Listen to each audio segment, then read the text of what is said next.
विधानसभा का बजट सत्र 24 मार्च से लेकर 28 मार्च तक चलेगा।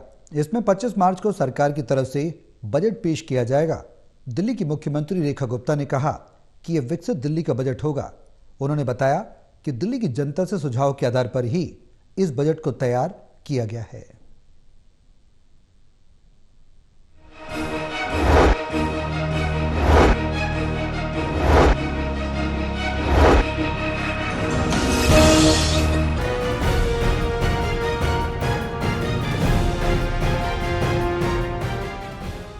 राजधानी दिल्ली में पेश किए जाने वाले बजट को लेकर बीजेपी सरकार पूरी तरीके से तैयारी में जुटी है।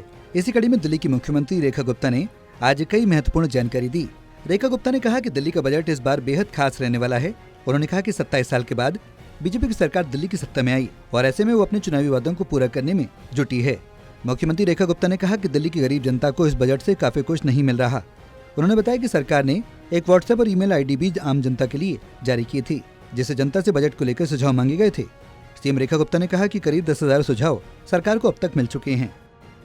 दिल्ली के छात्र, दिल्ली के श्रमिक, इन सब का जीवन स्तर सुधारने का जो वायदा हमने किया और दिल्ली को जो विश्व स्तरीय राजधानी बनाने का उद्देश्य जो हमारा है, इस बजट में उसके निमित्त सुझाव के लिए आप सबको ध्यान है कि हमने 3 मार्च को एक ईमेल आईडी और एक व्हाट्सएप नंबर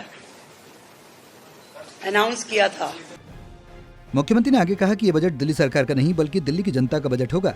उन्होंने कहा कि प्रधानमंत्री नरेंद्र मोदी का जो विजन है, उस विजन के तहत ही इस बजट को तैयार किया जा रहा है। रेखा गुप्ता ने कहा कि दिल्ली में अलग अलग वर्ग और संगठन से मुलाकात की जा रही है और उनके द्वारा दिए गए सुझाव के आधार पर ही बजट तैयार किया जा रहा है।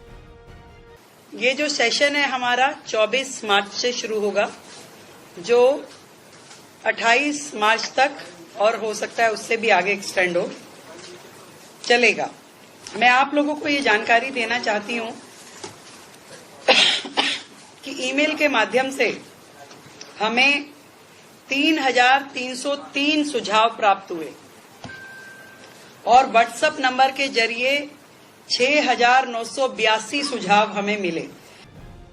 सीएम रेखा गुप्ता ने कहा कि बजट सत्र के एक दिन पहले विधानसभा परिसर में खीर की मिठास के साथ शुरुआत की जाएगी। उन्होंने कहा कि इस मौके पर विधानसभा में बड़ी संख्या में अतिथियों को बुलाया गया है।